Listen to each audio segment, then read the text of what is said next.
হযরত ওমর রাদিয়াল্লাহু তাআলা আনহু তার ভিতরে এক সময় অনুভূতি আসলো, বুঝতে চাইলেন যে তাকওয়াটা কি জিনিস। এই তাকওয়া সম্পর্কে আমি বুঝতে চাই, জানতে চাই, আমার জানা দরকার, বোঝা দরকার। যখন তার ভিতরে এই স্পৃহা আসলো, তখন তিনি সিলেক্ট করলেন জিজ্ঞাসা করার ক্ষেত্রে উবাই ইবনে কাব রাদিয়াল্লাহু তাআলা আনহুকে। উবাই ইবনে কাব রাদিয়াল্লাহু তাআলা আনহুকে তিনি জিজ্ঞেস করলেন যে উবাই, আপনি কি আমাকে একটু জানিয়ে দিবেন, আপনি কি আমাকে একটু বুঝিয়ে দিবেন যে তাকওয়াটা কি জিনিস, এটা আমি কিভাবে বুঝবো? উবাই ইবনে কাবকে যখন এই প্রশ্নটি জানার জন্য করা হলো, তখন উবাই ইবনে কাব রাদিয়াল্লাহু তাআলা আনহু বললেন যে ওমর, এই প্রশ্নের সুন্দর উত্তর আছে, তবে এই প্রশ্নের উত্তর দেওয়ার পূর্বে আমাকে একটা প্রশ্নের উত্তর দেন তো দেখি। বলল যে বলেন, কি উত্তর দেওয়া লাগবে? উবাই ইবনে কাব রাদিয়াল্লাহু তাআলা আনহু বললেন যে আপনি পৃথিবীতে চলতে গিয়ে আপনি কখনো কি এমন কোন রাস্তায় আপনি হেঁটেছেন কিনা যেই রাস্তাটা ছিল চিকন, সরু, সংকীর্ণ, এবং শুধু তাই না, ওই রাস্তার, চিকন রাস্তার দুপাশে কাঁটা ছিল, আর আপনার শরীরে কাপড় চোপড় পরা ছিল। এরকম কোন রাস্তা দিয়ে কখনো চলেছেন কি, মনে পড়ে কিনা? হযরত ওমর রাদিয়াল্লাহু তাআলা আনহু কিছুক্ষণ চিন্তা করার পরে বললেন, ও হ্যাঁ, এরকম একটা রাস্তা দিয়ে আমি হেঁটেছিলাম, আমার মনে পড়েছে। উবাই ইবনে কাব রাদিয়াল্লাহু তাআলা আনহু একটু আরো আগ্রহ নিয়ে জিজ্ঞাসা করলেন, ওই রাস্তা দিয়ে কিভাবে হেঁটেছেন তার বর্ণনাটা একটু যদি দিতেন, তাহলে উত্তর আমার দেওয়াটা সুবিধা হতো। হযরত ওমর রাদিয়াল্লাহু তাআলা আনহু বললেন যে হ্যাঁ, আমি যখন ওই সরু রাস্তা দিয়ে যাই, যেই রাস্তার দুধারে কাটা, ওই রাস্তা দিয়ে যখন আমি যাচ্ছিলাম, তখন আমি খুব সতর্কতার সাথে যাচ্ছিলাম, এবং রাস্তার দুধারে যে কাটা, আমার এই কাপড় চোপড় গুলোকে আমি আরো আটো শুটো করে নিয়ে ওই রাস্তা পার হওয়ার খুবই সতর্কতার সাথে রাস্তাটা পার হওয়ার জন্য চেষ্টা করেছি। উবাই ইবনে কাব রাদিয়াল্লাহু তাআলা আনহু এবার বললেন যে ওমর,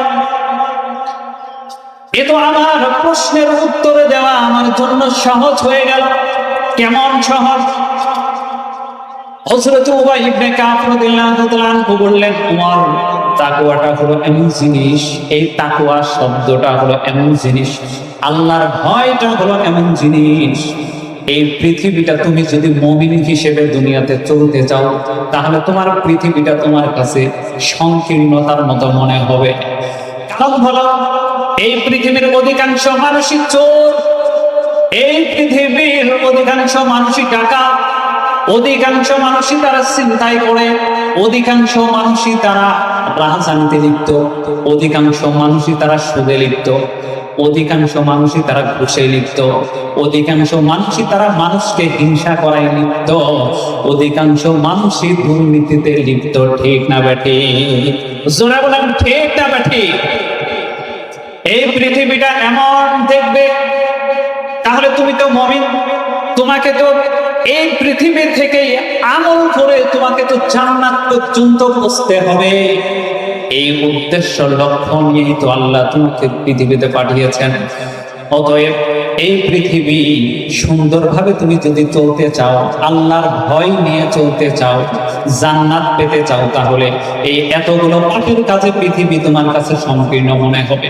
এমন ভাবে চলবে, ওই রাস্তা দিয়ে তুমি যেখানে তোমার কাপড় চোপড়কে আটো শুটো করে সতর্কতার সাথে রাস্তা পার হওয়ার চেষ্টা করেছ, এই পৃথিবীতেও তোমাকে মুমিন হিসেবে, পিওর মুমিন হিসেবে, খাঁটি খালেস মুমিন হিসেবে যদি তুমি এই পৃথিবীতে পদাচরণ করো, তাহলে কিন্তু ওই যে পাপের কথা বললাম, ওই পাপগুলো থেকে বেঁচে থেকেই তোমাকে পৃথিবীতে চলতে হবে। যদি তুমি চলতে পারো, এটাই হচ্ছে তোমার তাকওয়া অবলম্বন, আর এটাই হচ্ছে তাকওয়ার উত্তম পরিচয়। সুবহানাল্লাহ। আসসালামু আলাইকুম ওয়া রাহমাতুল্লাহি ওয়া বারাকাতুহু। নাহমাদুহু ওয়া নাস্তাঈনুহু ওয়া নাস্তাগফিরুহু ওয়া নু'মিনু বিহি ওয়া নাতাওয়াক্কালু আলাইহি ওয়া না'উযু বিল্লাহি মিন শুরুরি আনফুসিনা ওয়া মিন সাইয়্যিআতি আ'মালিনা। من يهده الله فلا مضل له ومن يضلله فلا هادي له ونشهد أن لا إله إلا الله وحده لا شريك له ونشهد أن سيدنا وسندنا وحبيبنا وطبيبنا وطبيب أرواحنا محمد الذي أرسله بالحق بشيرا ونذيرا وداعيا إلى الله بإذنه وسراجا منيرا فقد قال الله تعالى في كلامه المجيد والفرقانه الحميد أعوذ بالله من الشيطان الرجيم إن الله وملائكته يصلون على النبي يا أيها الذين آمنوا صلوا عليه وسلموا تسليما সবাই আমার সাথে দরুদ ইব্রাহিম পড়েন আল্লাহুম্মা সাল্লি আলা মুহাম্মাদিন ওয়া আলা আলি মুহাম্মাদ কামা সাল্লাইতা আলা ইব্রাহিম ওয়া আলা আলি ইব্রাহিম ইন্নাকা হামিদুম মাজিদ اللهم بارك على محمد وعلى آل محمد كما باركت على إبراهيم وعلى آل إبراهيم إنك حميد مجيد بلغ العلا بكماله كشف الدجى بجماله حسنت جميع خصاله صلوا عليه وآله بلغ العلا بكماله كشف الدجى بجماله حسنت جميع خصاله صلوا عليه وآله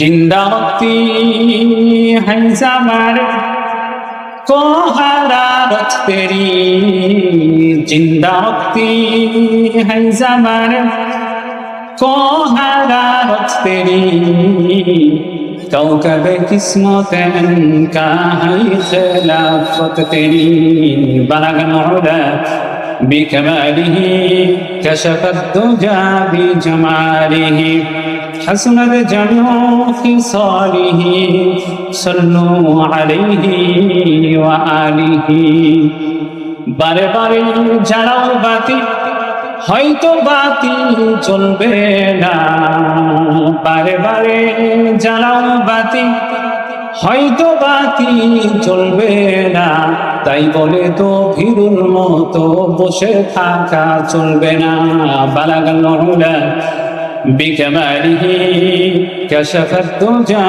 بجماله حسنت جميع خصاله صلوا عليه وآله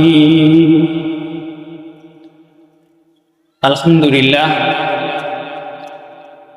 দারুল উলুম কলেজিয়া মাদ্রাসা কাঠারবিল হিফজ ছাত্রদের বিস্তারবন্দি উপলক্ষে পঞ্চম বার্ষিকী তাফসীরুল কোরআন মাহফিলে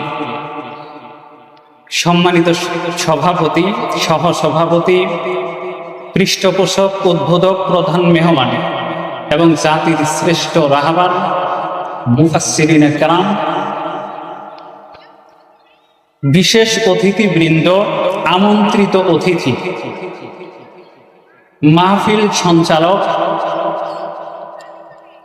আহ্বায়ক এবং আরো যাদের নাম আছে এই মাহফিলের সাথে যারা সম্পৃক্ততা বজায় রেখে এই মাহফিলকে এই পর্যন্ত নিয়ে এসেছেন সকলের প্রতি আল্লাহ তাআলা খাস রহমত নাযিল করেন বলি আমিন।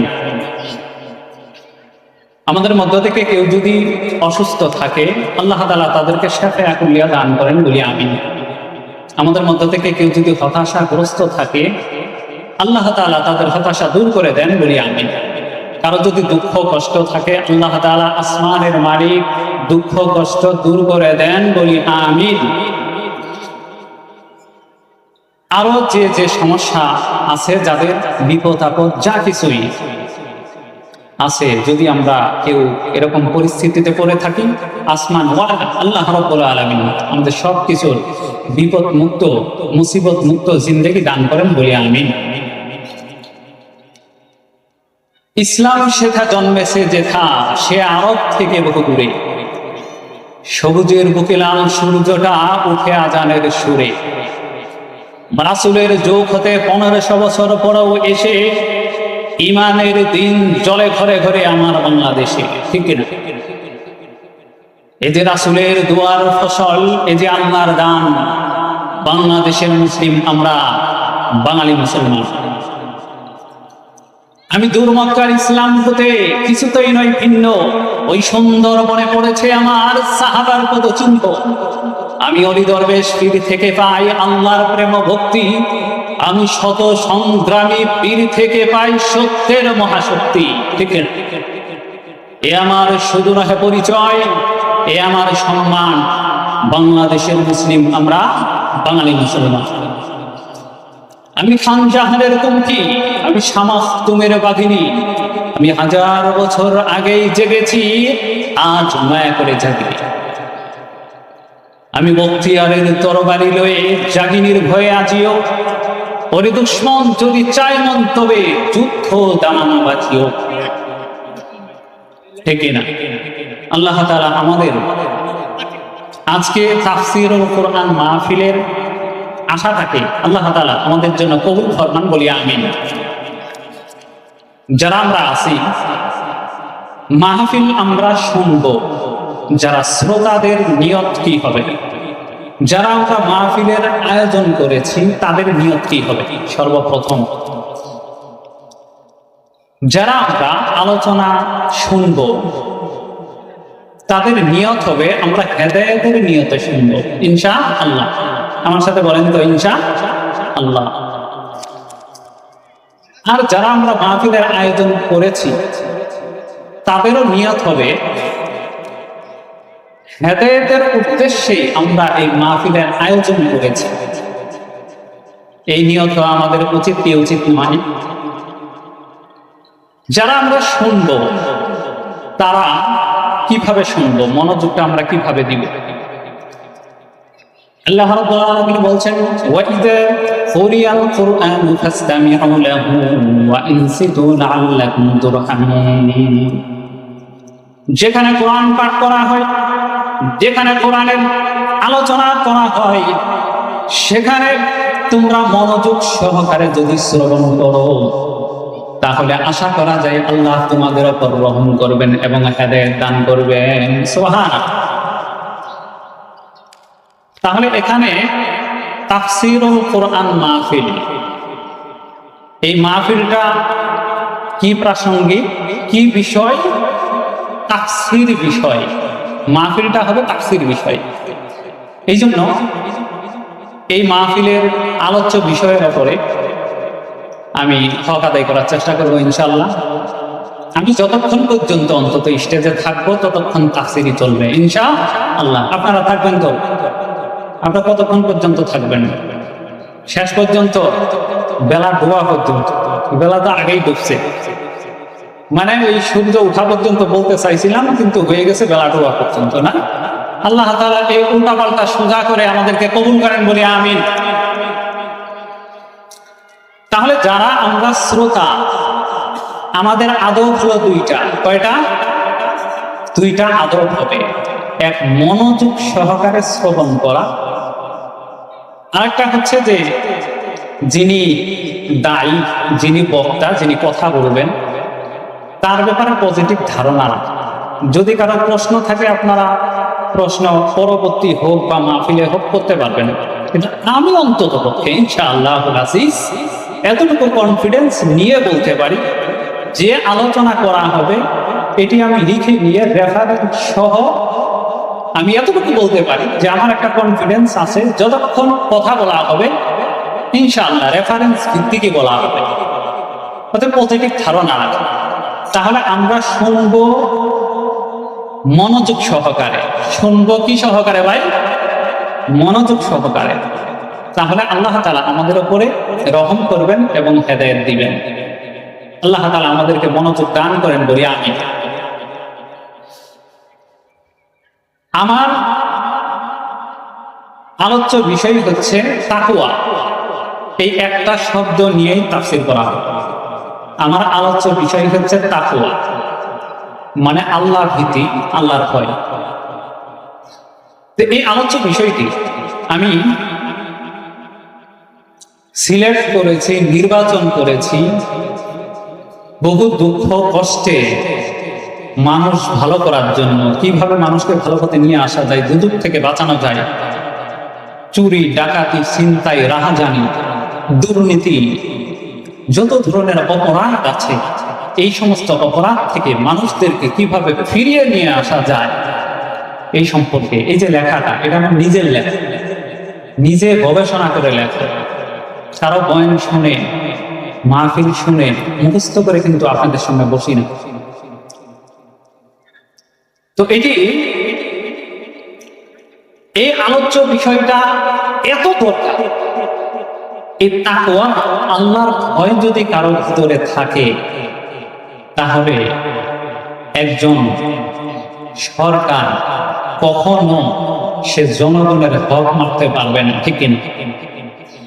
আল্লাহর ভয় যদি কোনো এমপির ভিতরে থাকে, মন্ত্রীর ভিতরে থাকে, তাহলে তার নিকটে যে অনুদানগুলো আসে, টনে টনে যত কিছু আসে, তাহলে তার পকেট ভরানোর জন্য কোনো লোক স্বার্থবাদিতা থাকবে না, ইনসাফের ভিত্তিতে জনগণকে দিয়ে দিবে, ঠিক না? এই তাকওয়া, আল্লাহর ভয় যদি প্রাইমারি স্কুলের কোন শিক্ষকদের ভিতরে যদি আসে, তাহলে ওই স্কুলে শিক্ষা নিয়ে বাচ্চাদেরকে ধোঁকা দিয়ে ক্লাস করানো বাদ দিয়ে গাছের নিচে, অফিসে, ফ্যানে সময় নষ্ট করে আর বাতাস খেতে পারবে না, ঠিক না? হাই স্কুলের কোন শিক্ষক বা ছাত্র ছাত্রীরা যদি আল্লাহর ভয় থাকে, ছেলে মেয়ে সেপারেট থাকবে, পড়াশোনা বাদ দিয়ে প্রেমপ্রীতি করবে না। শিক্ষকরাও তাদের ক্লাস ফাঁকি দিতে পারে।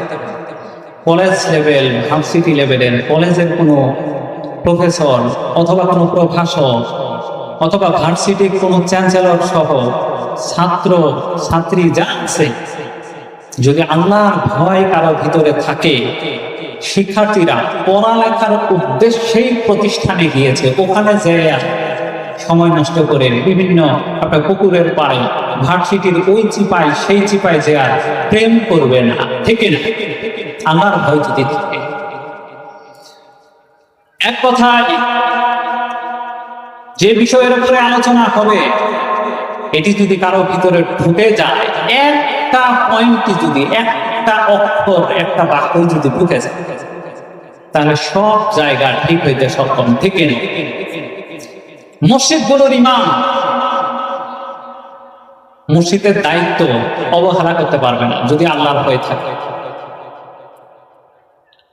প্রত্যেকটা যারা যে পজিশনে আছে, প্রত্যেকটা সেক্টর কেউ আর দুর্নীতি করতে পারবে না, বেইনসাফি করতে পারবে না। এই জন্য এই বিষয়টি, যে একটা জিনিস যদি আমরা মানুষের ভিতরে ঢুকাইতে পারি, তাহলে চোর যদি আল্লাহর ভয় তার ভিতরে থাকে, চুরি করা বন্ধ করবে। ডাকাত যদি তার ভিতরে আল্লাহর ভয় ঢুকানো যায়, ডাকাতি বন্ধ করবে। ছিনতাইকারীরা যদি তাদের ভিতরে আল্লাহর ভয় ঢুকানো যায়, ছিনতাইকারী বন্ধ হবে। যে যারা দুর্নীতি করে তাদের ভিতরে যদি এই ভয় ঢুকানো যায়, দুর্নীতি বন্ধ হবে, ঠিক আছে?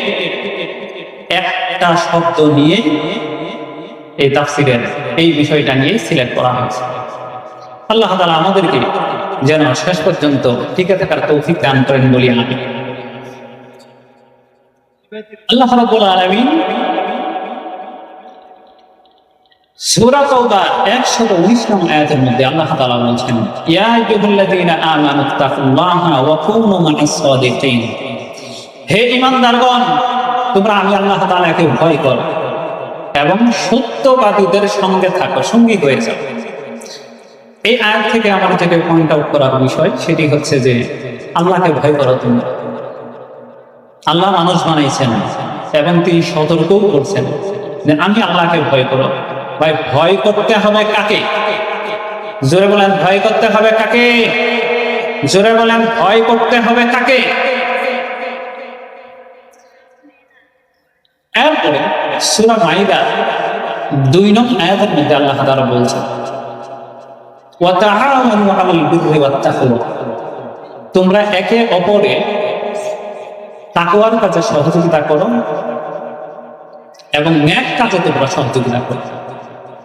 তাহলে আমাদের সহযোগিতা করার মাপকাঠি আল্লাহ বাতায় দিয়েছেন তাকওয়ার কাজে, মানে একে অপরে যাতে আল্লাহকে ভয় করে, এই ভয় করার ক্ষেত্রে আল্লাহ আমাদেরকে একে অপরের সহযোগিতা করতে বলছে। এবং নেক কাজ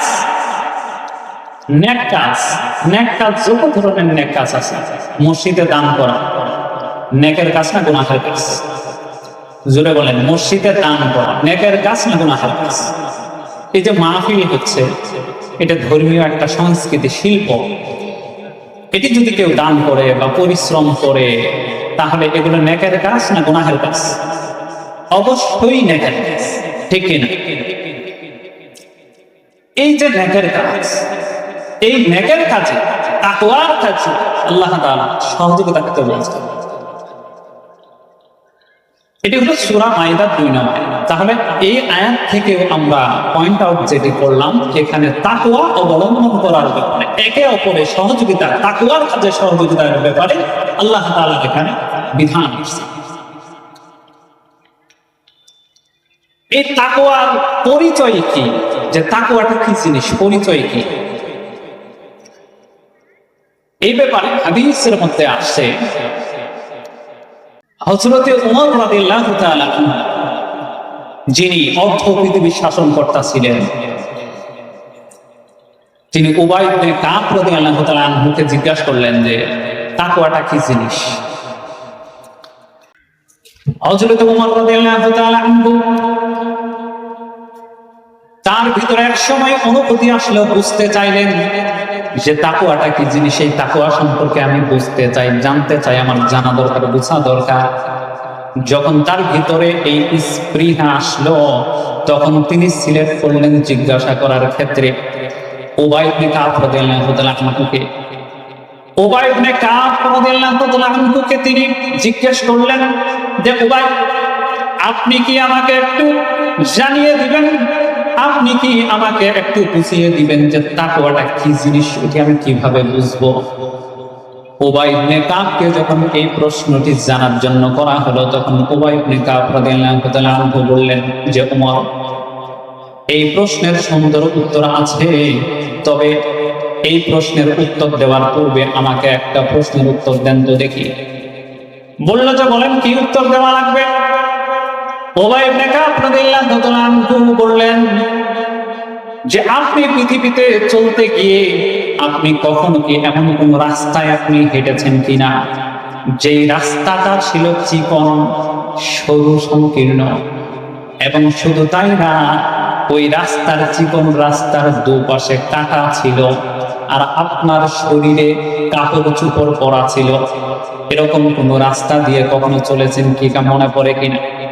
হযরত ওমর রাদিয়াল্লাহু তাআলা আনহু কিছুক্ষণ চিন্তা করার পরে বললেন, ও হ্যাঁ, এরকম একটা রাস্তা দিয়ে আমি হেঁটেছিলাম, আমার মনে পড়েছে। উবাই ইবনে কাব রাদিয়াল্লাহু তাআলা আনহু একটু আরো আগ্রহ নিয়ে জিজ্ঞাসা করলেন, ওই রাস্তা দিয়ে কিভাবে হেঁটেছেন তার বর্ণনাটা একটু যদি দিতেন, তাহলে উত্তর আমার দেওয়াটা সুবিধা হতো। হযরত ওমর রাদিয়াল্লাহু তাআলা আনহু বললেন যে হ্যাঁ, আমি যখন ওই সরু রাস্তা দিয়ে যাই, যেই রাস্তার দুধারে কাঁটা, ওই রাস্তা দিয়ে যখন আমি যাচ্ছিলাম, তখন আমি খুব সতর্কতার সাথে যাচ্ছিলাম, এবং রাস্তার দুধারে যে কাঁটা, আমার এই কাপড় চোপড় গুলোকে আমি আরো আটো শুটো করে নিয়ে ওই রাস্তা পার হওয়ার খুবই সতর্কতার সাথে রাস্তাটা পার হওয়ার জন্য চেষ্টা করেছি। উবাই ইবনে কাব রাদিয়াল্লাহু তাআলা আনহু এবার বললেন যে ওমর, এ তো আমার প্রশ্নের উত্তর দেওয়া আমার জন্য সহজ হয়ে গেল। কেমন সহজ? হযরত উবাই ইবনে কাব রাদিয়াল্লাহু তাআলা আনহু বললেন, ওমর, তাকওয়াটা হলো এমন জিনিস, এই তাকওয়া শব্দটা হলো এমন জিনিস, আল্লাহর ভয়টা হলো এমন জিনিস, এই পৃথিবীটা তুমি যদি মুমিন হিসেবে দুনিয়াতে চলতে চাও, তাহলে তোমার পৃথিবীটা তোমার কাছে সংকীর্ণতার মতো মনে হবে। কারণ হলো এই পৃথিবীর অধিকাংশ মানুষই চোর, এই পৃথিবীর অধিকাংশ মানুষই টাকা, অধিকাংশ মানুষই তারা চিন্তাই করে, অধিকাংশ মানুষই তারা রাজনীতি লিপ্ত, অধিকাংশ মানুষই তারা সুদে লিপ্ত, অধিকাংশ মানুষই তারা ঘুষে লিপ্ত, অধিকাংশ মানুষই তারা মানুষকে হিংসা করায় লিপ্ত, অধিকাংশ মানুষই দুর্নীতিতে লিপ্ত। ঠিক না বেঠি? জোরে বলেন ঠিক না বেঠি? এই পৃথিবীটা এমন দেখবে, তাহলে তুমি তো মুমিন, তোমাকে তো এই পৃথিবী থেকে আমল করে তোমাকে তো জান্নাত পর্যন্ত পৌঁছতে হবে। এই উদ্দেশ্য লক্ষ্য নিয়ে তো আল্লাহ তোমাকে পৃথিবীতে পাঠিয়েছেন। অতএব এই পৃথিবী সুন্দরভাবে তুমি যদি চলতে চাও, আল্লাহর ভয় নিয়ে চলতে চাও, জান্নাত পেতে চাও, তাহলে এই এতগুলো পাপের কাজে পৃথিবী তোমার কাছে সংকীর্ণ মনে হবে।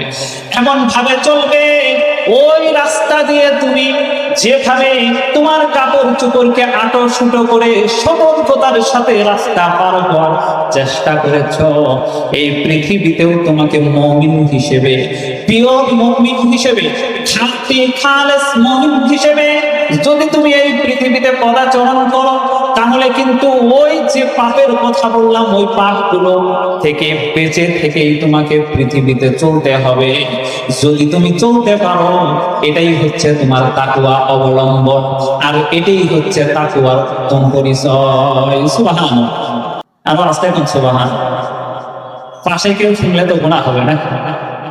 সুবহানাল্লাহ বললে বলে, সুবহানাল্লাহ বললে সোয়াব হয় না গুনাহ? তাহলে আস্তে বললে সোয়াব হয় না, জোরে বললে সোয়াব? মানে এই ইসলামী যে শব্দগুলো আছে, নারে তাকবীর, আল্লাহু আকবার, সুবহান, আলহামদুলিল্লাহ, আল্লাহু আকবার, লা ইলাহা ইল্লাল্লাহ, এই সমস্ত শব্দগুলো বললে শয়তান তার বায়ু ছাড়তে ছাড়তে পিছনের দিকে হতে যায়। সুবহান, বলেন তো লিল্লাহি তাকবীর, লিল্লাহি তাকবীর। আল্লাহ তাআলা সকলকে কবুল করেন, বলি আমিন। আচ্ছা, ইসলামটা শুরু হয়েছিল গরিবানা হালতে। গরিবানা হালতে শুরু হয় নাই? আচ্ছা, আমি যদি কোরআন হাদিসের আলোচনা শুনি, আমি যদি হেদায়েত পেতে চাই, মাঠ ভরা মানুষ থাকা কি শর্ত? নাকি আমার কোরআন হাদিসটা মনোযোগ সহকারে শ্রবণ করা শর্ত? আমি কিন্তু কোরআনের মূলনীতি দিয়ে শুরু করেছি। সেটি কোনটা? আমি আবারও বলছি, একটা আওয়াজ আসছে, মানুষ কম, আমি আবারও বলছি, ওয়াইদা কুরিয়াল কুরআন ফাসতামিউ লাহু ওয়া আনসিতু লাআল্লাকুম তুরহামুন। যেখানে কোরআন পাঠ করা হয়, কোরআনের আলোচনা করা হয়, ওখানে তোমরা মনোযোগ দিয়ে যদি শ্রবণ করো, আল্লাহ চাহেন তো তোমাদের উপরে রহম করবেন। সুবহানাল্লাহ। আল্লাহ চাহেন তো তোমাদেরকে হেদায়েত দান করবেন। এখানে কি এই আয়াতের মধ্যে আছে যে মানুষ ভরা থাকতে হবে, প্যান্ডেল ভরা থাকতে হবে? না, শর্ত মনে রাখতে হবে। এই জন্য ওয়াজ শোনা নিয়ত আগে ঠিক করতে হবে, ঠিক কিনা? নিয়ম। অতএব যতক্ষণ পর্যন্ত আমরা থাকবো, ততক্ষণ পর্যন্ত এই কোরআনের মূলনীতি অনুসরণ করে এবং নিয়তকে খালেজ করে আমরা থাকবো ইনশাআল্লাহ। এখন আসেন যে তাকওয়া মানে কার ভিতরে তাকওয়া আছে বা অবলম্বন কিভাবে করব, এটা আমরা বুঝবো কেমনে? যেহেতু এটি গ্রাম অঞ্চল এবং সহজ সরলতা আপনারা পছন্দ করেন, এই জন্য আমি 5 থেকে 6টা ঘটনার মাধ্যমে আমি আপনাদের এই শব্দের তাফসীরটা বোঝানোর চেষ্টা করব। নাম্বার 1 হলো ইউসুফ আলাইহিস সালাতু ওয়াস সালাম এবং জুলাইখা। এই কিসসা কাহিনী আপনারা শুনেছেন তো অনেকে। ইউসুফ জুলাইখার কাহিনী সূরা ইউসুফের মধ্যে স্পষ্ট আসছে। সূরা ইউসুফের তরজমা তাফসীর করলে আপনারা পেয়ে যাবেন। তো আমি এখন থেকে যেটা পয়েন্ট আউট করবো এবং বোঝানোর উদ্দেশ্য, সেটি হচ্ছে তাকওয়া, আল্লাহর ভয়। দেখেন, ইউসুফ আলাইহিস সালাতু ওয়াস সালাম তিনি যখন গোলাম হয়ে বাদশাহ আজিজের কাছে থাকেন, এবং বাদশাহ আজিজের স্ত্রীর নাম ছিল জুলাইখা। এই জুলাইখা ইউসুফ আলাইহিস সালামের চেহারায় এমন প্রেমে পড়লো, তাকে মন্দ কাজ করার জন্য ফুসলাতে লাগতেছে, ফুসলাচ্ছিল। ইউসুফ আলাইহিস সালামের চেহারা কেমন সুন্দর, কেমন সুন্দর। সূরা ইউসুফের তাফসীরের মধ্যে আসছে যে কিছু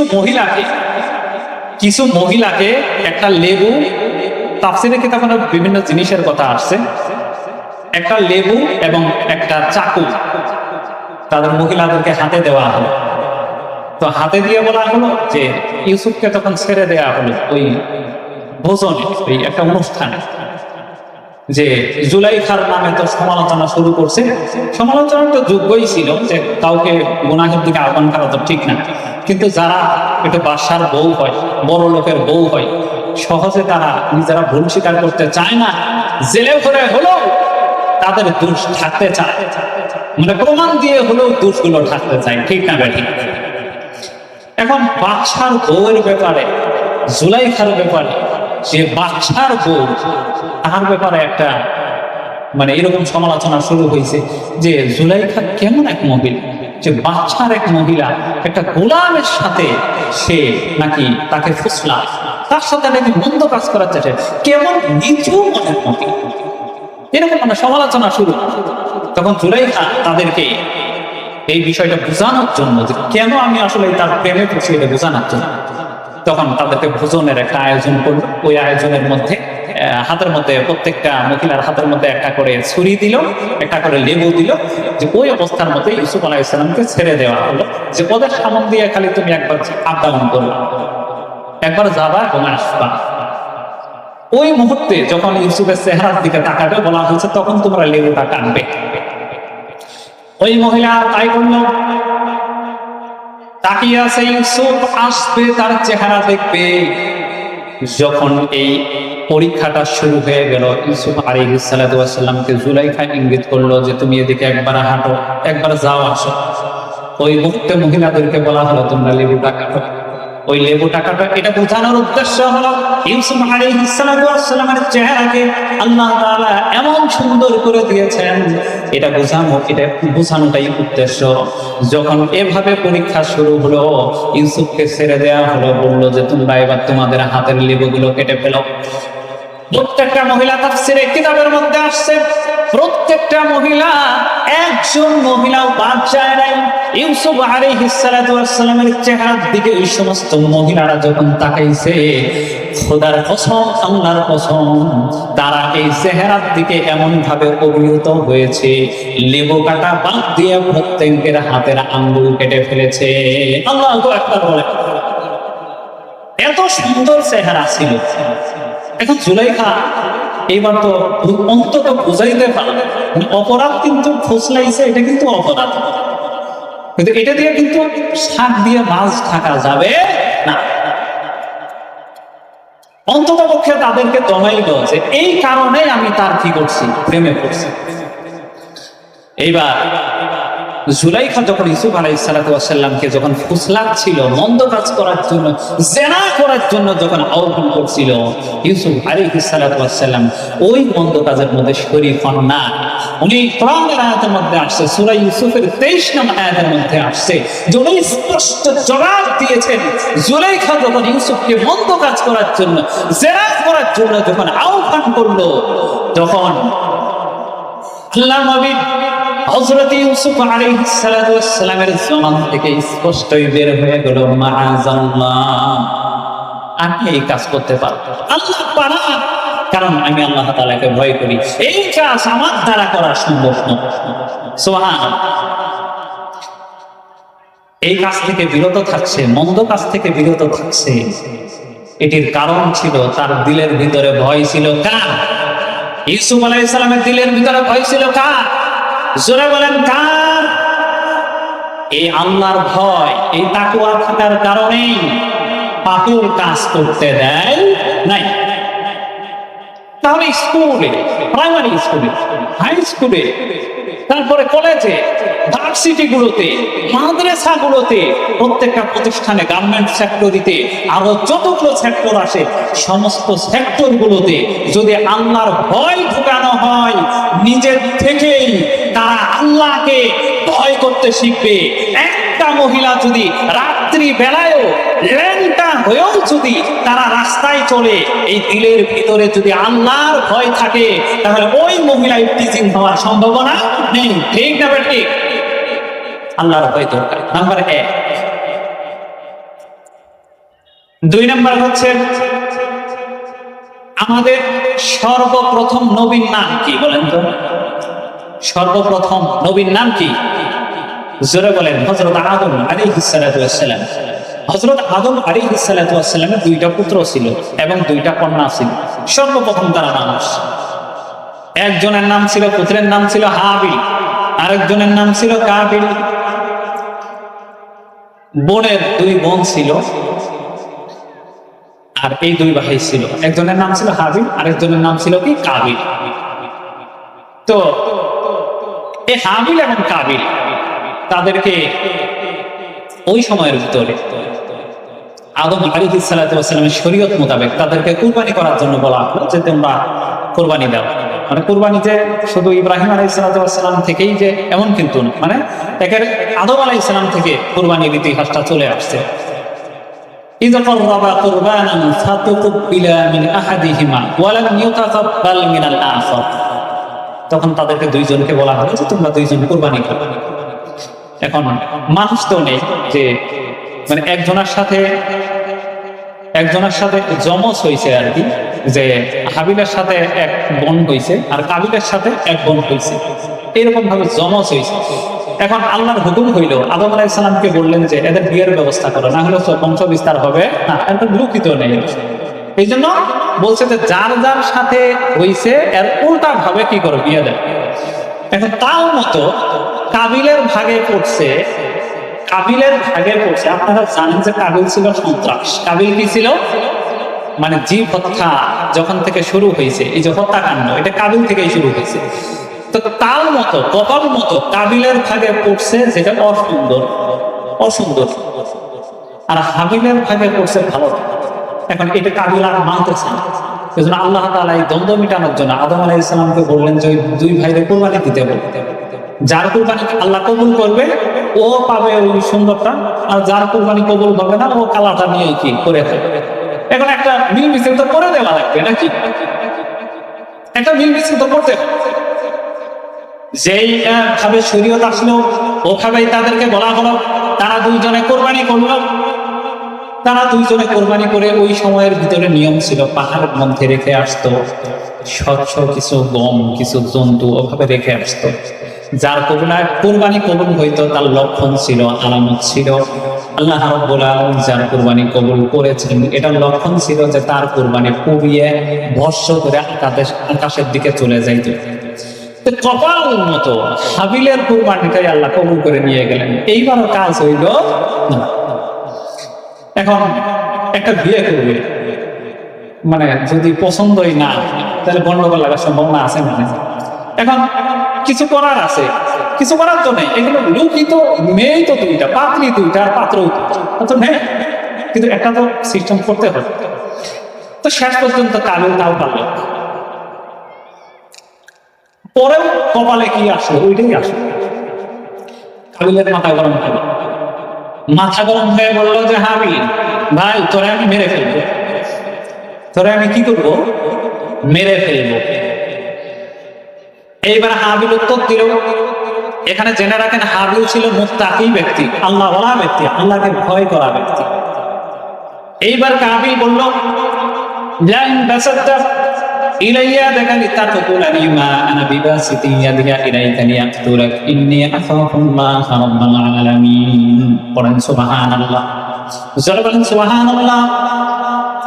যখন কাবিল বলল যে ভাই তোরে আমি মেরে ফেলবো, হত্যা করব, এইবার হাবিল বলল যে ভাই, তুমি যদি আমারে মারার জন্য তোমার হাতকে আমার দিকে প্রসারিত করো, তাহলে আমি কিন্তু ওটা তোমাকে মারার জন্য আমার হাতকে তোমার দিকে প্রসারিত করব না।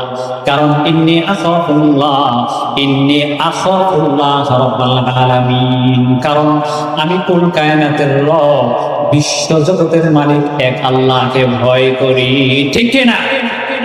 যারা আল্লাহকে ভয় করে, যাদের দিলের ভিতরে আল্লাহর ভয় আছে, তারা কখনো হত্যাকাণ্ড আর সন্ত্রাসবাদ করতে পারে না। ঠিক না? এজন্য সর্বপ্রথম পৃথিবীর টেররিস্ট হলো কাবিল।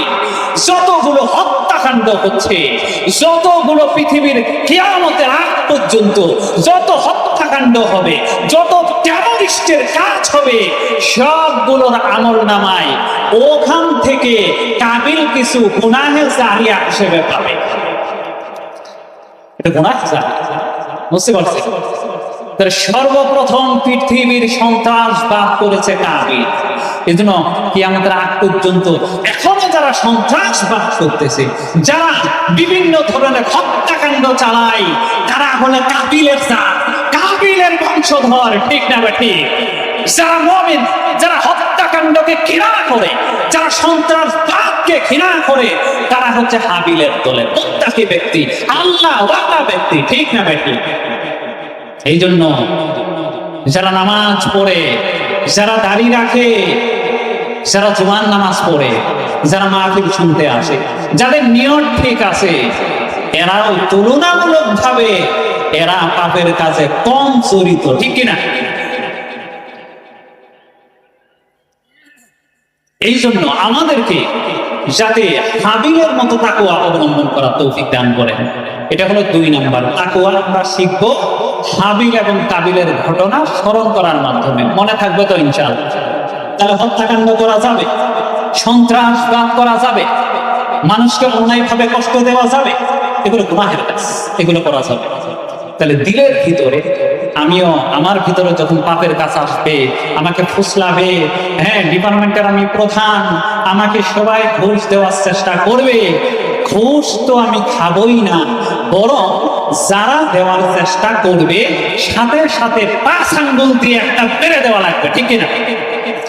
এই কাজ ডিপার্টমেন্ট গুলোতে যখন চালু হবে, তখনই ওই ডিপার্টমেন্ট গুলো ভালো চলবে, দুর্নীতি আর হবে না। এখন তো যারা প্রতিষ্ঠানের কিছু প্রধান হয়, এরা তো বলে যে দেখো অমুক ব্যক্তি এত লাখ টাকা দিয়ে ঢুকছে, মানে ও চাইতেছে না, মানে উদাহরণ দিতেছে আর কি, অমুক ব্যক্তি এত লাখ দিয়ে ঢুকছে, তুমুকে এত লাখ দিয়ে ঢুকছে। দেখো আসলে এই পৃথিবীতে চলতে হলে এই কিছু কিছু লাগে, এই কিছু কিছু নাম হলো ঘুষ। এই কিছু কিছুর নাম কি? ঘুষ। বিশ্বনবী সাল্লাল্লাহু আলাইহি ওয়াসাল্লাম ঘুষের ব্যাপারে বলছেন, আর রাশি ওয়াল মুরতাশি ফিন্নার, যে ঘুষ দেয় আর যে ঘুষ নেয় দুইটাই জাহান্নামী। নাউজুবিল্লাহ। এখন মনে করেন আমি আজকে এখানে মাহফিলে বয়ান করতেছি না, এই বয়ান দিয়ে ঘুষ কিন্তু এমনি ছাড়বেন। কারণ কি জানেন? শয়তান তো মরে নাই। ঠিক না ঠিক? আরো আস্তে কোন শয়তান মরছে না বেঁচে আছে? জোরে বলেন, শয়তান মরছে না বেঁচে আছে? সব কিছু যদি ওয়াজ দিয়ে হয়ে যাইতো, আল্লাহর নবীকে আর আল্লাহ কোরআনের আইন দিয়ে, শরীয়তের আইন দিয়ে আর পৃথিবীতে পাঠাইতেন না। ঠিক কিনা? সব কিছুই যদি ওয়াজ দিয়ে হয়ে যাইত, সব কিছুই যদি দোয়া দিয়ে হয়ে যাইতো, বিশ্বনবী সাল্লাল্লাহু আলাইহি ওয়াসাল্লাম সেনাপতি হয়ে আর যুদ্ধ করা লাগতো। ঠিক কিনা? বিশ্বনবী সাল্লাল্লাহু আলাইহি ওয়াসাল্লামের মাথায় যুদ্ধ করতে গিয়ে হেলমেট ঢুকে পড়ছিল। ও মুসলমান, ভালো করে জেনে রাখেন, যারা বলেন যে ইসলামের মধ্যে রাজনীতি নেই, ইসলামের মধ্যে জিহাদ নাই, যদি কোনো মুসলমান এই শব্দ ব্যবহার করে, তাহলে সে জিহাদ নামক কোরআনের একটা শব্দ অকাট্য দলিলের মাধ্যমে এই আল্লাহর এই আয়াতের এই শব্দকে নেগেটিভ করার কারণে, তার মন্তব্য করার কারণে সাথে সাথে সে মুসলমান থেকে কাট হয়ে যাবে। নাউজুবিল্লাহ। সাথে সাথে মুসলমান থেকে কাট হয়ে যাবে। জিহাদের বিধান কোরআনের অকাট্য দলিল দ্বারা প্রমাণিত, ইসলামী সিয়াসতের ব্যাপারে। অসংখ্য ইতিহাস আছে, কোরআন এবং হাদিস আছে। মুসলমান হিসেবে আমি আপনাদেরকে কষ্ট দেওয়ার জন্য কথাটা বলছি না, আমি আমার ইমানের জায়গা থেকে আল্লাহর কোরআনকে স্পষ্টভাবে পৌঁছিয়ে দেওয়া নবুয়াতি আমার দায়িত্ব, ঠিক না? আল্লাহর পক্ষ থেকে আমার দায়িত্ব। এই জন্য এটা বলা উদ্দেশ্য, দাওয়াত দেওয়া উদ্দেশ্য। প্রিয় ভাই, আপনাদেরকে অন্তরে কষ্ট দেওয়া উদ্দেশ্য নয়। আল্লাহ তাআলা আমাদেরকে সঠিক বুঝ দান করেন বলিয়া। নাম্বার 3 হলো তাকওয়া। আমরা কিভাবে অবলম্বন করব?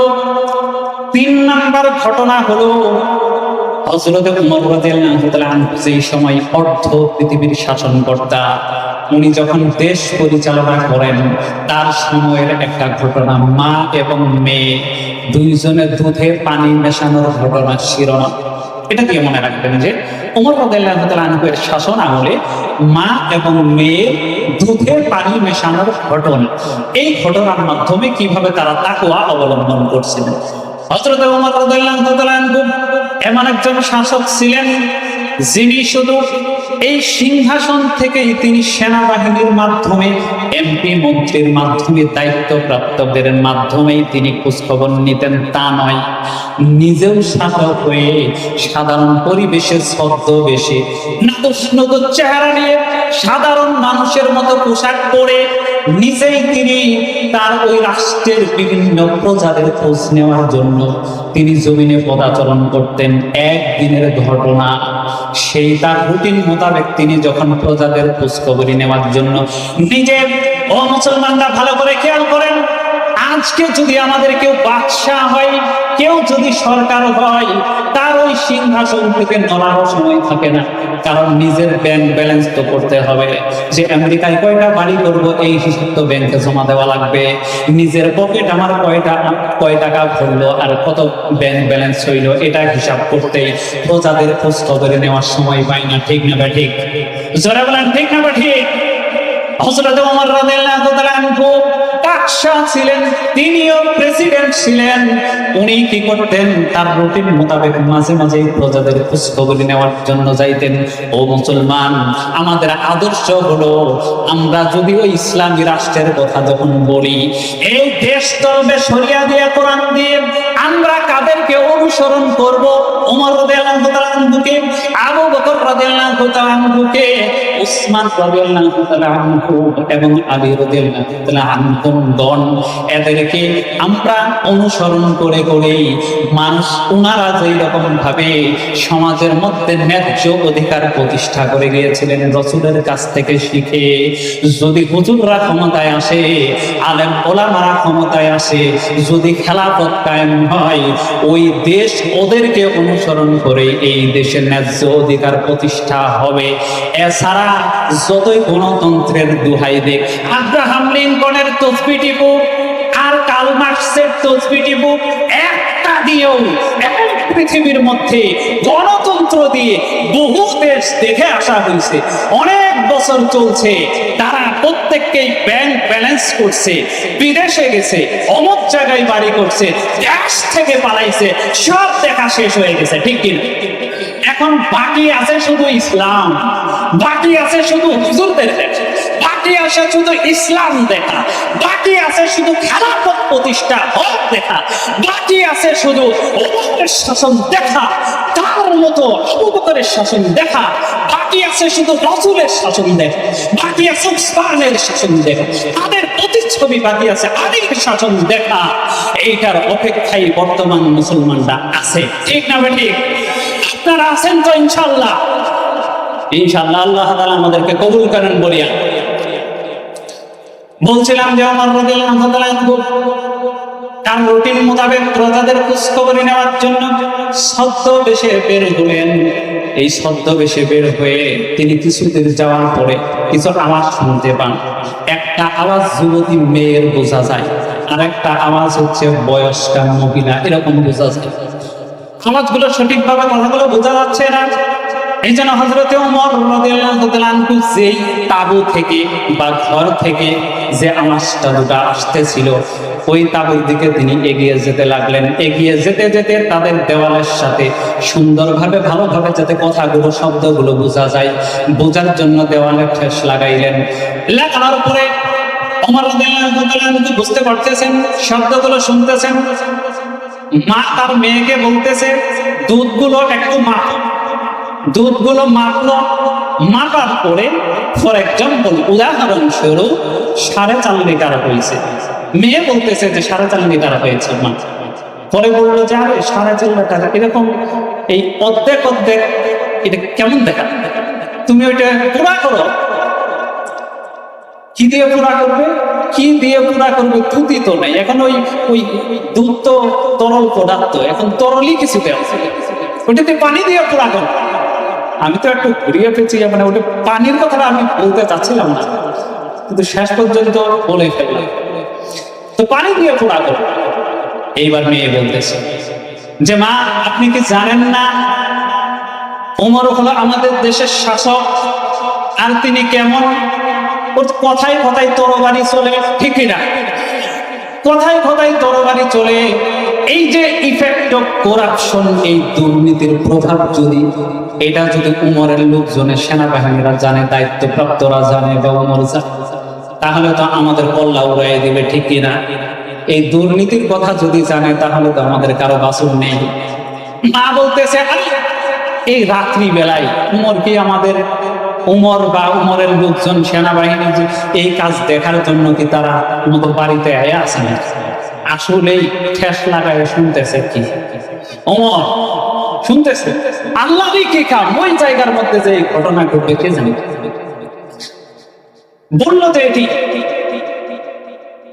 এরপরে মেয়ে বলল যে মা ভালো কথা, উমরের দায়িত্বপ্রাপ্ত লোকজন যদি নাও জানে, উমরও যদি না শুনে, তাহলে যিনি আমাদের স্রষ্টা, যিনি আমাকে আপনাকে বানিয়েছেন, ওই আল্লাহরে কেমনে তুমি ধোঁকা দিবা?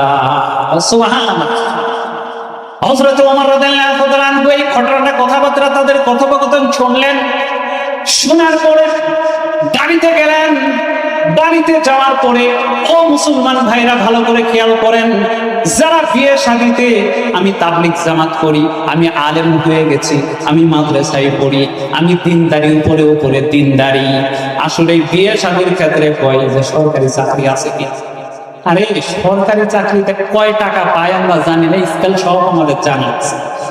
সরকারি চাকরিতে যে কয় টাকা পায় ওটা দিয়ে কোনো মতো সংসার চলবে।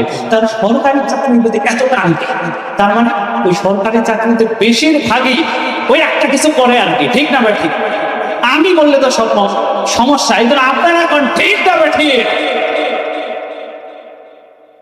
ওই সমস্ত কাজ যদি না করে, এত লোক, আর সরকারি চাকরি মেম্বার হওয়ার সাথে তার টয়লেট, আগে বনের ঘর সোনের ঘর দিয়েছিল, মেম্বার হওয়ার কয়দিন পরে বাথরুম টাইলস করে, ঠিক না ভাই? চেয়ারম্যান হওয়ার কয়দিন পরে। মেম্বারের বেতন কত আমরা জানি না, চেয়ারম্যানের বেতন কত আমরা জানি না, ওইটা দিয়ে চলে। জনগণের সেবা করতেই তো ওইগুলো আপনার কম করে, একজন কম করে যান। এই জন্য কি করে তাহলে?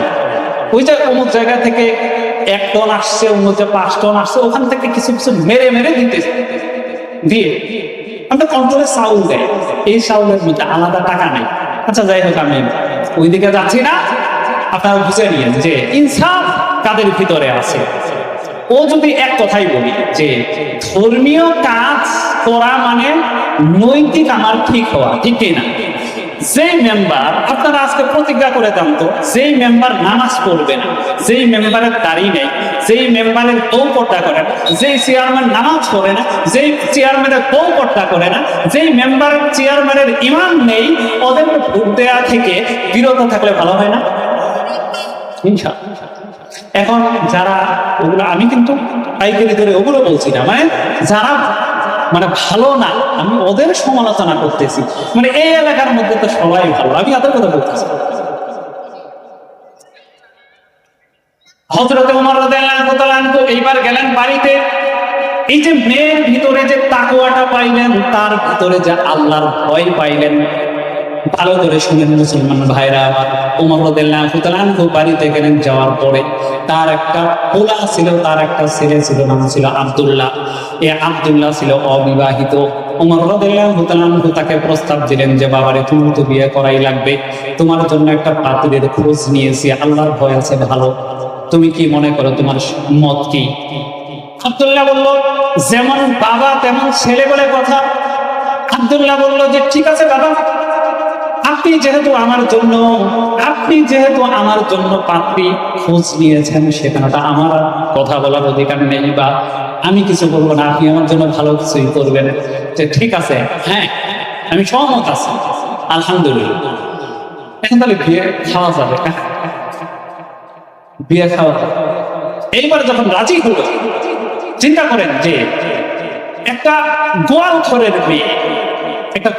মেয়ে, তার ভিতরে আল্লাহর ভয় থাকার কারণে হযরতে ওমর রাদিয়াল্লাহু তাআলা পৃথিবীর শাসনকর্তা, যিনি দেশের বাদশা ছিলেন, একটা গোয়ালঘরের মেয়ের ভিতরে আল্লাহর ভয় থাকার কারণে তার নিজের বাদশার ছেলেকে শাহজাদা দিয়ে তাকে বিয়ে করে ওই সিংহাসনে বসিয়েছেন, ওই ঘরের মধ্যে রাজদরবারে উঠিয়েছেন। সুবহানাল্লাহ।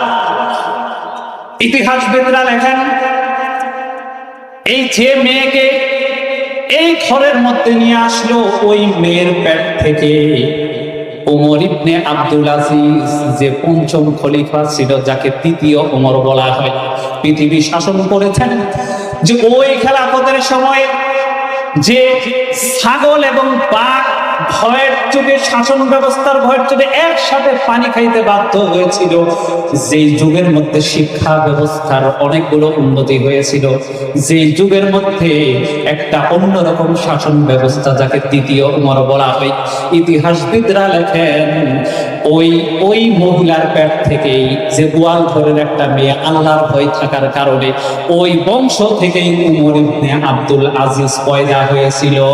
সুবহানাল্লাহ। ওমর ইবনে আব্দুল আজিজ ওই মেয়ের পেট থেকে, ওই বংশ থেকে, ওই বংশ থেকে, ওই মেয়ের বংশ থেকে ওমর ইবনে আব্দুল আজিজের জন্ম। সুবহানাল্লাহ।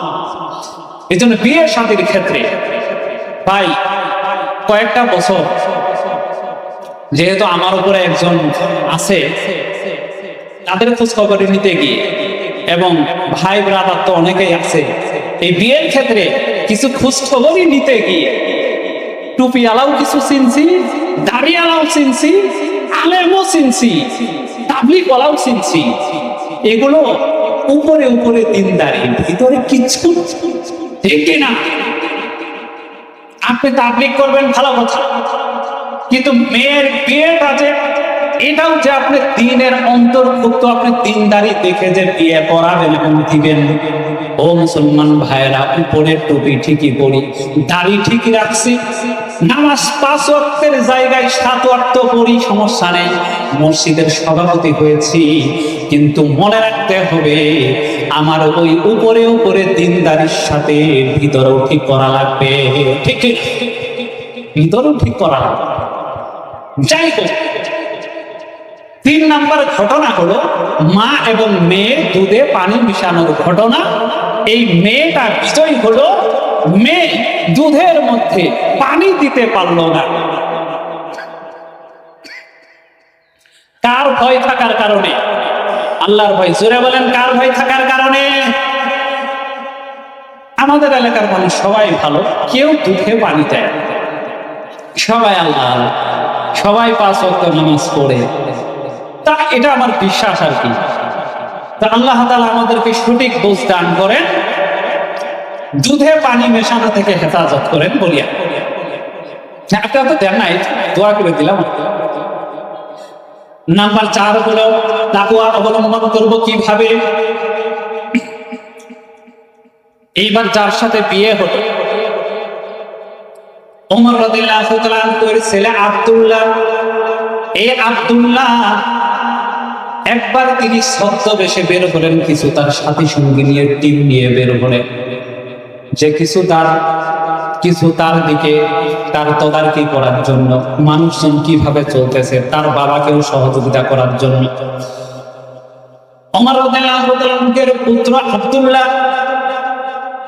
আব্দুল্লাহ বের হলো যে প্রজাদের অবস্থা কি, বাবাকেও সহযোগিতা করি। ওই তোরানিমটন ওই সময়ের ঘটনার মধ্যেই, ওই যুগের মধ্যেই ওমর রাদিয়াল্লাহু তাআলার শাসন আমলে এইবার তার পুত্র বের হলো সদ্য বসে যে মানুষজন আসলে কিভাবে চলতেছে, আমার বাবা তো দেশ চালাইতেছেন, এটা খোঁজ খবর নিয়ে আসি।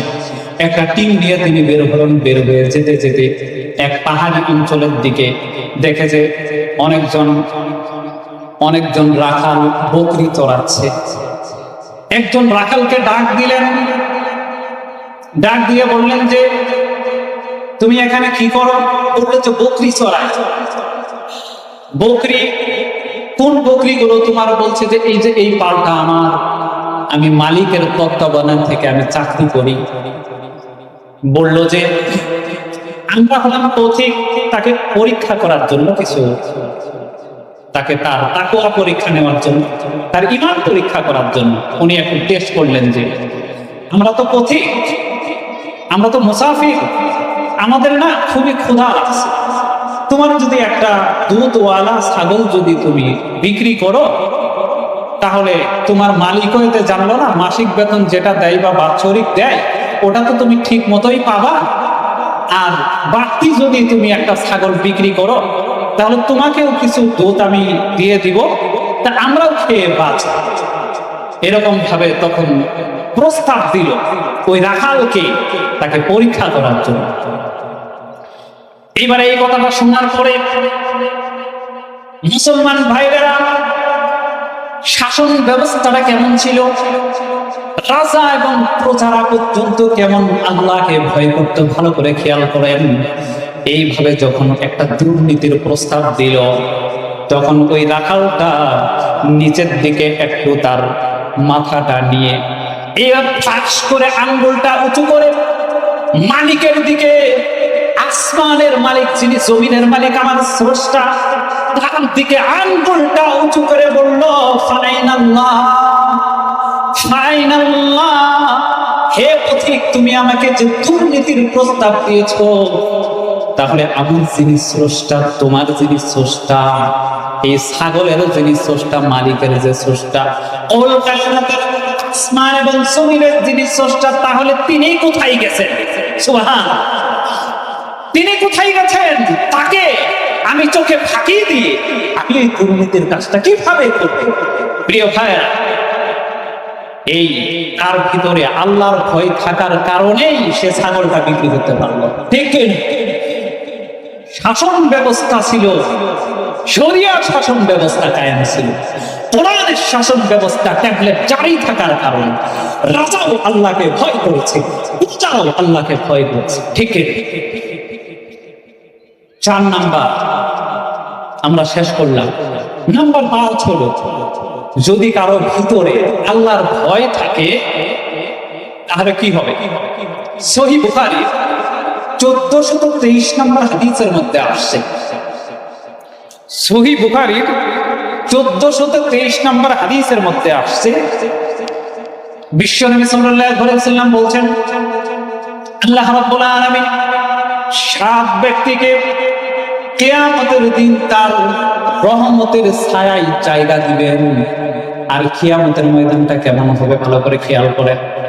কিয়ামতের ময়দানটা এমন হবে, বাবা তার ছেলেকে চিনবে না, ছেলে তার বাবাকে চিনবে না, ছেলে তার মাকে চিনবে না, মা তার সন্তানকে চিনবে না। এবং যেই সমস্ত মহিলারা গর্ভবতী হবে, এই গর্ভবতী মহিলারা তাদের গর্ভ করে ফেলবে। কিয়ামতের ময়দানটা এমন ভয়াবহ হবে, ইয়াউমা ইয়াফিরুল মারউ মিন আখিহি ওয়া উম্মিহি ওয়া আবিহি ওয়া সাহিবাতিহি ওয়া বানিহি। প্রিয় ভাইরা, কিয়ামতের ময়দানটা এমন হবে, সন্তান তাদের বাবা থেকে পালিয়ে যাবে কিয়ামতের ভয়াবহতার কারণে। সন্তানগুলো তার বাবা থেকে, বাবা সন্তানদের কাছ থেকে, স্বামীরা তার স্ত্রীদের কাছ থেকে পালাবে, স্ত্রীরা স্বামীর কাছ থেকে পালাবে। তার কারণ হলো কিয়ামতের ময়দানটা যার যার অবস্থার ওপরে এমন ভয়াবহ দৌড়াদৌড়ি ছোটাছুটি করতে থাকবে, পাহাড়গুলো তোলার মতো উঠতে থাকবে। এই যে আমরা রাত্রি বেলায় যে চন্দ্র যে আলো দিচ্ছে, এই আলোটাও কিয়ামতের দিন থাকবে না। যখন কিয়ামত কায়েম হয়ে যাবে, দিনের বেলায় সূর্য কত সুন্দর ভাবে লাল টকটকে, এই সূর্যটা আমাদের দিকে আস্তে আস্তে তার সূর্যের এই তাপকে তীর্যক করে ফেলে, বাড়তি করে ফেলে। এতে আমরা পৃথিবীর আলো দেখতে পাই, দিন দেখতে পাই। কিন্তু প্রিয় ভাইয়েরা, কিয়ামতের ময়দানটা এমন হবে, সূর্য আর উঠবে না, পৃথিবীটা অন্ধকার হয়ে যাবে। মানুষগুলো তাদের আপনজন থেকে ছুটাছুটি করবে। তার কারণ হলো কিয়ামতের ময়দানের ভয়াবহতাই তাকে এই টেনশনে ফেলিয়ে দিবে। যারা গর্ভবতী মহিলা আছে, কিয়ামতের টেনশনের কারণে তারা ব্যাক সাইড দিয়ে এই সন্তানগুলো তারা ভূমিষ্ঠ করে ফেলবে। এত ভয়াবহ ময়দান হবে। ওই ভয়াবহ ময়দানের ব্যাপারে যখন বিশ্বনবী সাল্লাল্লাহু আলাইহি ওয়াসাল্লাম আলোচনা করতেছিলেন, আয়েশা রাদিয়াল্লাহু তাআলা আনহা বললেন, ইয়া রাসূলুল্লাহ, আপনি তো বললেন যে ভয়াবহ ময়দান, কিয়ামতের ময়দান এমন হবে কারো শরীরের মধ্যে কাপড় পর্যন্ত থাকবে না, সবাই উলঙ্গ থাকবে। এমন পরিস্থিতি, এটা কিভাবে সম্ভব? বাবার সামনে ছেলে, ছেলের সামনে বাবা, মায়ের সামনে মেয়ে, মেয়ের সামনে মা। এমন পরিস্থিতি, এটা কি লজ্জাজনক বিষয় না? এটা কেমনে সম্ভব? রাসূল সাল্লাল্লাহু আলাইহি ওয়াসাল্লাম বললেন যে, আয়েশা, কিয়ামতের ময়দানটা এত তুমি সহজ ভাবিও না, এত কঠিন হবে, আযাবটা এত কঠিন হবে। ওই কিয়ামতের ময়দানটা প্রত্যেককেই এমন টেনশনে থাকবে, আমার সামনে কে ছেলে, তার কাপড় চোপড় তার শরীরে আছে কিনা, এটা দেখার পর্যন্ত চিন্তা করার সময় থাকবে না। আল্লাহ, দেখার পর্যন্ত, চিন্তা করার পর্যন্ত সময় থাকবে না। এজন্য বিশ্বনবী সাল্লাল্লাহু আলাইহি ওয়াসাল্লাম বলছেন, কিয়ামতের ময়দানে 7 শ্রেণীর ব্যক্তিকে আল্লাহ রাব্বুল আলামিন তার নিজ জিম্মায় রহমতের ছায়ায় জায়গা দিবেন। 7 শ্রেণীর ব্যক্তির মধ্যে 1 শ্রেণীর ব্যক্তি হবে তারা যাদেরকে ওই সমস্ত যুবক, যেই যুবকদেরকে সুন্দরী, রূপসী, উচ্চ বংশীয় সুন্দরী রূপসী নারী তাকে জেনা করার জন্য, মন্দ কাজ করার জন্য ডাকলো, কিন্তু ওই যুবক এই মহিলার ডাকে, মন্দ ডাকে, জেনা করার জন্য সাড়া দিল না। তখন ওই যুবকটা বলল, ইন্নী আখাফুল্লাহ, আমি আল্লাহকে ভয় করি। এই কথা বলে ওই গুনাহের কাছ থেকে বিরত থাকলো। ওই যুবককে আল্লাহ রাব্বুল আলামিন তার রহমতের ছায়ায় জায়গা দিবেন কিয়ামতের ময়দানে। সুবহান। এই হচ্ছে প্রিয় ভাইরা, ওই যুবকের ভিতরে আল্লাহর ভয় থাকার কারণে একটা সুন্দরী রূপসী নারী তাকে সুযোগ পাওয়া সত্ত্বেও, সে টাকার সত্ত্বেও কিয়ামতের ময়দানে ওই অবস্থার মধ্যেও আল্লাহর ভয় থাকার কারণে তাকে ওই পাপের কাজ, জিনার কাজ থেকে বিরত রাখলো। পুরস্কার হিসেবে আল্লাহ রহমতের ছায়ায় জায়গা দেবেন কিয়ামতের ময়দানে। কার ভয় থাকার কারণে? জোরে বলেন, কার ভয়? আরো জোরে, কার ভয় থাকার কারণে? আমার আলোচনা, আমি যে পয়েন্টগুলো, 6টা পয়েন্টের উপরে একটা শব্দের আমি তাফসীর শুরু করেছিলাম, তাকওয়া, আল্লাহ ভীতি, আল্লাহর ভয়। এটা আমি এখানেই সমাপ্ত করলাম। এখন আসেন আমার কথাবার্তার সারাংশ।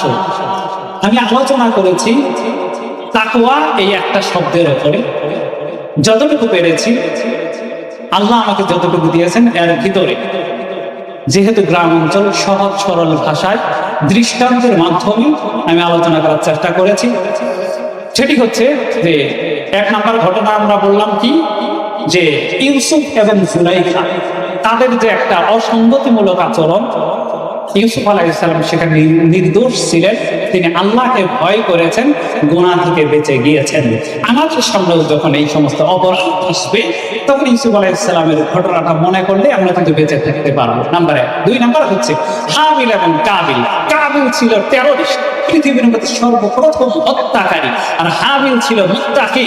তাহলে অনুসরণ করার ক্ষেত্রে যারা এই এই ঘটনাগুলো যারা মনে রাখবে, তারা হাবিলের অনুসারী হবে, তারা হত্যাকাণ্ডে কাবিলের সাথে, সন্ত্রাসের সাথে জড়িত হবে না। নাম্বার 3 নাম্বার হচ্ছে যে মা এবং মেয়ের দুধে পানি মেশানোর ঘটনা। এটা আমরা এই গ্রাম অঞ্চলে অনেকে দুধ বিক্রি করি, তারা বেশি করে হয়তো তাদের মনে থাকে, ঠিক আছে?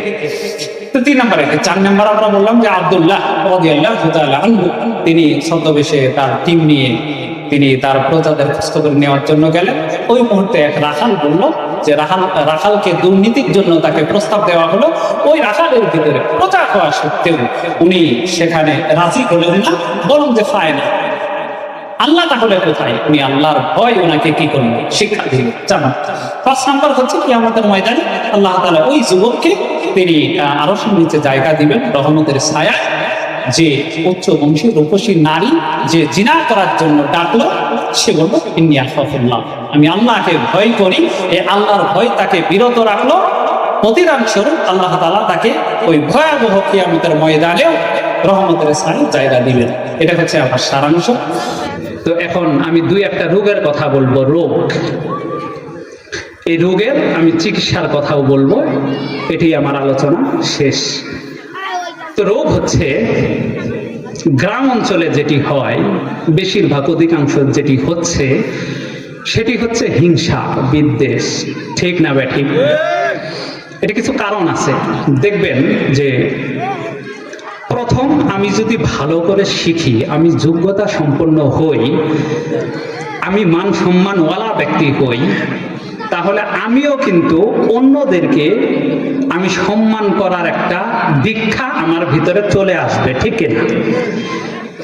একজন গ্রাম অঞ্চলে যে সমস্ত প্রতিষ্ঠানগুলো আছে, হোক সেটা মাদ্রাসা লেভেল বা যেটা স্কুল কলেজ, হোক ইমাম, হোক খতিব বা মুয়াজ্জিন বা খাদেম, যে পর্যায়ে হোক, আমি বলছি না যে শুধু গ্রামে, যেহেতু ওয়াজটা গ্রামে এই জন্য আমি মেনশন করেই সেটা বলতেছি।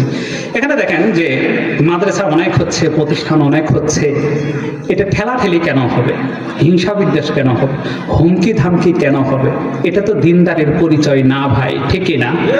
এটা তো দিনদারের পরিচয় না। একদিক থেকে কিন্তু প্রতিষ্ঠান বেশি হওয়া পজিটিভ, ভালো, যে ঠিক আছে অন্যের জায়গার মধ্যে চাকরি করলে সে হয়তো ডিউটিটাই পালন করতেছে, নিজে যখন প্রতিষ্ঠান করে রাত দিন খাটে, ঠিক না? এই দিক থেকে কিন্তু পজিটিভ। কিন্তু আরেকটা দিক থেকে ভাই, আপনার উদ্দেশ্য যদি প্রতিষ্ঠান করার এটাই হয় যে তাকে আমরা দমিয়ে ফেলবো, তাদেরকে ধ্বংস করে ফেলবো, তাদের হিংসা বিদ্বেষ তৈরি করে, তাদের নামে নেগেটিভ সেটআপ মানুষের ভিতরে ঢুকিয়ে দিয়ে আমারটাকে ডেভেলপ করব। ইতিহাস থেকে শিক্ষা নেন, হিংসা বিদ্বেষ সরিয়ে কখনো মানুষদেরকে দমিয়ে কখনো বিজয়ী লাভ করা যায় না, ঠিক কিনা? বর্তমান রাজনীতি যে পরিস্থিতি চলতেছে, যে একদিকে দাবানোর জন্য অন্য প্রার্থীকে হত্যা পর্যন্ত, গুলি পর্যন্ত করা হয়, ঠিক কিনা? রাজনীতির কোন মূলনীতি আপনারা অনুসরণ করতেছেন তার গুণা আমরা দেখা ছাড়বো, ঠিক কিনা? এটা করা যাবে না। হিংসা বিদ্বেষ, ইসলাম হিংসা বিদ্বেষকে হারাম সাব্যস্ত করে এবং মাইনাস করে, ঠিক কিনা? আরেকটা হচ্ছে শিখার মানসিকতা নেই। মানে মনে হয় যে আরে আমি কি আর কম শিখছি নাকি, তার কাছে আমার শিখতে হবে। দেখেন বিশ্বনবী সাল্লাল্লাহু আলাইহি ওয়াসাল্লাম বলছেন, আমি প্রত্যেকটা ডিপার্টমেন্টের প্রধান সহ এবং কর্মচারী সকলকেই উদ্দেশ্য করে বলছি, যারা দায়িত্বে থাকে ও আপনার চেয়ে হাইটের দিক দিয়ে ছোট হতে পারে, মোটাসোটা কম হতে পারে, যোগ্যতা কম হতে পারে, কিন্তু যারা দায়িত্বপ্রাপ্ত ওদের সম্পর্কে কর্মচারীদেরকে বলছেন, বিশ্বনবী সাল্লাল্লাহু আলাইহি ওয়াসাল্লাম বলছেন প্রজাদেরকে যে গোলাম যদি, হাবশি গোলামকেও যদি তারা দায়িত্বে থাকে তাদেরকে তোমরা অনুসরণ করো, ঠিক কিনা?